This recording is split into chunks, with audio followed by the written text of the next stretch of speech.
Why do I want them dead? Enemies of Zangarmarsh, what is this? Many of the zones and Outlands are broken, war-torn husks of a world that was once whole. Zangarmarsh, on the other hand, tells a different story. The dense Zangarmarsh is one of the most beautiful places in Outland. mushroom-filled swamp flourishes with hostile alien life unlike anything we've seen on Azeroth. But the ecological wonder is not isolated from the havoc of Outlands. Okay. Slowly, the land's resources are being harvested by invaders with devious motives, and every moment the conflict between forces grows more and more hostile. Before we discover what is bringing Zangarmarsh to its downfall and all the enemies that we must face, let's discover the zone's ancient origins. Back when Outlands was Draenor, what we'd call Zangarmarsh was under the sea. The Zangar Sea faced the western border of the continent, and similar outcroppings of gigantic mushrooms could be found on multiple shorelines all around the continent. The origin of this fungi comes from a trio of very big guys called the Spore Mounds. These incredibly large elemental creatures consumed everything in sight with lush, invasive forests. The three Spore Mounds were Zang, Nanu, and Botan, and all were defeated by a mountain brought to life called Grand. Nanu's body created the Tannan jungle. Botan's corpse fostered life for an island known as Fairlawn. Still pissed we never got to see that in WoD. And finally, Zang's created the Zangar Sea.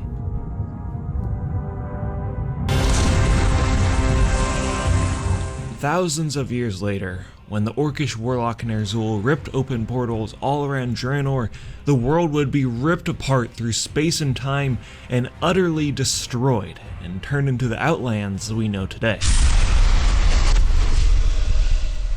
Bro, I just wanna go and kill Lady Vash and get my TBC gear. That's what I wanna do. Like, the history is nice, but yeah, guys, I'm super excited for TBC. Classic TBC is gonna be lit. It's gonna be amazing. It's gonna be a huge nostalgia trip. And I know a lot of people are saying, "Oh, classic WoW. We need classic WoW so much." Classic WoW is good, but TBC and Wrath of the Lich King are better expansions in my opinion. Sorry to say that, but classic WoW definitely has its own place because it was the first one, the first expansion ever. So obviously it's gonna have some flaws, and a lot of people who are claiming that classic WoW is gonna be perfect, I'm pretty sure that right now you can see why it's not. But it's still a really good game, but not everything is as balanced, for example, as in TBC. In TBC, PvP is making much more sense as in Classic. In Classic, if you are playing Elemental, then you're basically just killing everyone, you know, Chain Lightning and Earthshock, and everybody's dying in the Classic WoW. That's how it works. But in TBC, it's a little bit more interesting, and in Wrath of the Lich King, every class is super viable, almost every spec is super viable, so yeah. But while all of the other areas of Draenor turn into uninhabitable wastelands, this freaking machine robot piece of shit just going around and killing innocent people. For real, for real. Draenor turned into uninhabitable wastelands, miraculously, the dense swamp of Zangarmarsh thrived.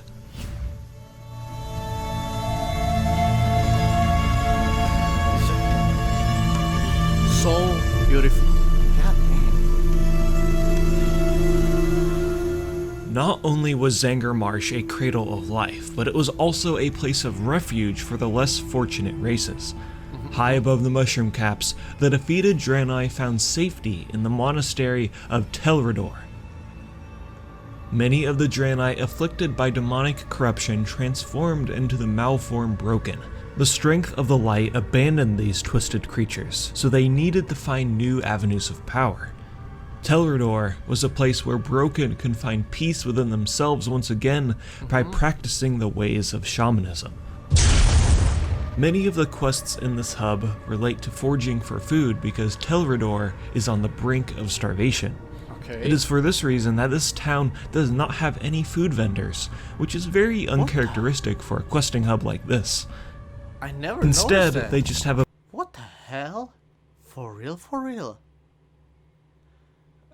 I think it might be because I was playing before Mage during TBC, and I was making my own food, so I didn't really notice that much. But it's actually really interesting to know. A bunch of hookahs lying around, so I guess that's how they have fun. Okay. Meanwhile, on the ground floor of the swamp is where the unique race called the Sporelings reside. This curious race originates from the spore mound mentioned earlier called Botan. The once simple-minded Sporelings derived nutrients from the corpse of this creature and evolved into the much more sophisticated creatures we know today.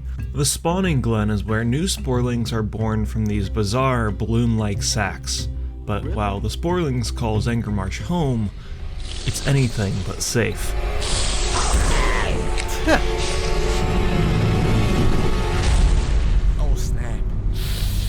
Zangarmarsh may seem like a safe haven for some, but the wildlife of the swamp has become more and more aggressive with each passing day.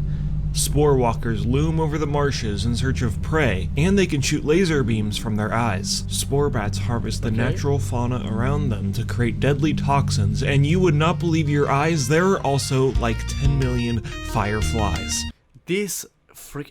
Wait, but I don't know if these are neutral. I think these are neutral, but the purple ones are actually aggressive, so they are attacking you on sight. And while these creatures are typically hostile, their aggression has only been heightened because Zangarmarsh is dying because of the enemies we want dead.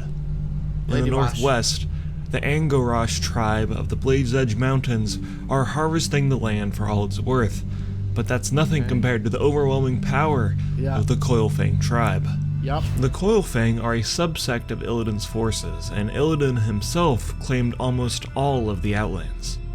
While Illidan and his forces captured places like Shadowmoon Valley with military control, the Coilfang are slowly choking the life out of Zangarmarsh through industrial means by pumping all of the water out of the swamp and hoarding it for their own. This blatant disregard for the swamp's environment has caused it to deteriorate with each passing day. Oh yeah, there is like a northern area on the right side of the map where there is actually no water. It's just like a dusty place. The leader of this operation is Lady VASHJ, a sea witch with very extensive history. Warcraft 3.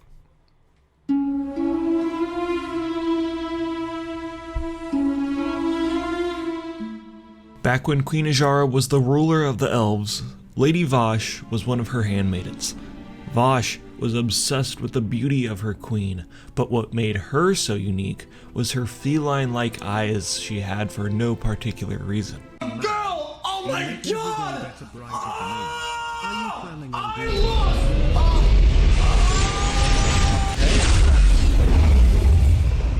After the destruction of the Well of Eternity, Azshara and her followers sunk into the depths of the ocean and were transformed into the Naga by N'Zoth.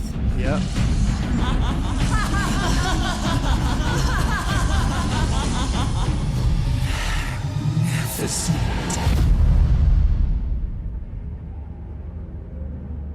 10,000 years later. Betrayer. In truth, it was I who was betrayed.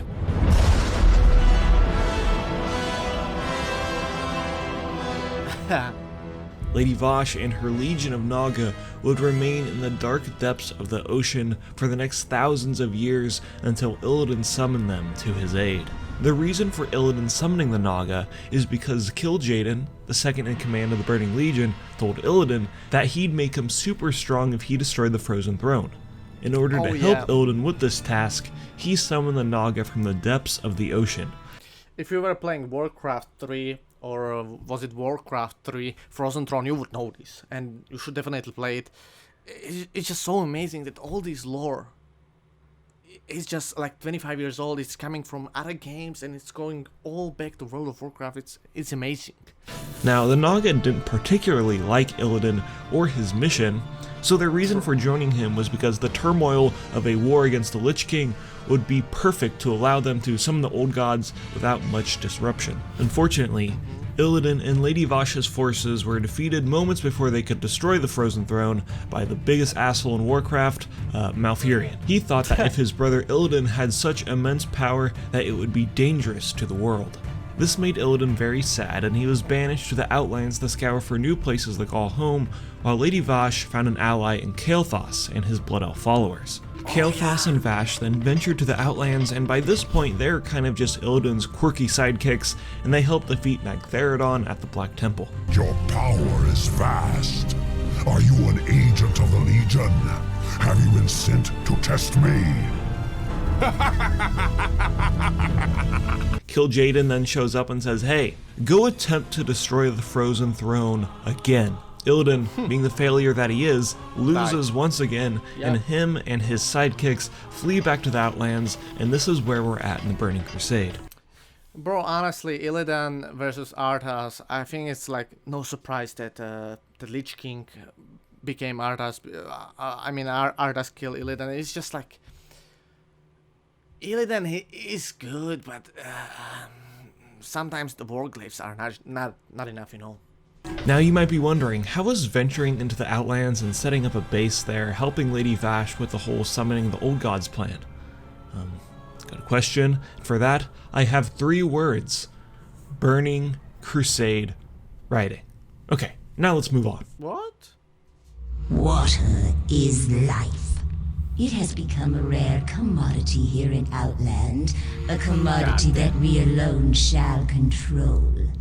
We Slave are the pens. Highborn, and the time has come at last for us to retake our rightful place in the world.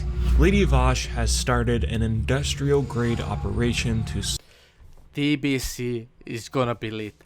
All the dungeons, most of the dungeons are beautiful.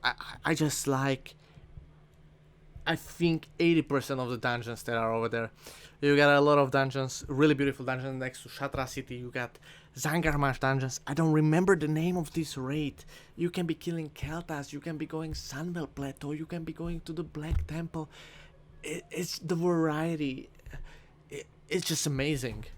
Suck out all of the water from Zangarmarsh to control Outland's resources, or create a sick-ass water park, we still never really found out. What we do know is she has also enslaved many of the Outland's races to help in this operation, so she must be stopped. So with the help of the Cenarian expedition, a group of druids looking to mend the damage done to Zangarmarsh, adventurers travel into the humid depths of the Serpent Shrine lair and deliver a swift end to Lady Vash and her operations. Oh, snap. Lord Illidan, I am sorry. God damn, that's And you sad. know, that's kind of the end of Lady Vash. We never hear from her again. She's dead forever, and... Wait, who's coming in Shadowlands? Oh my god. Oh. What?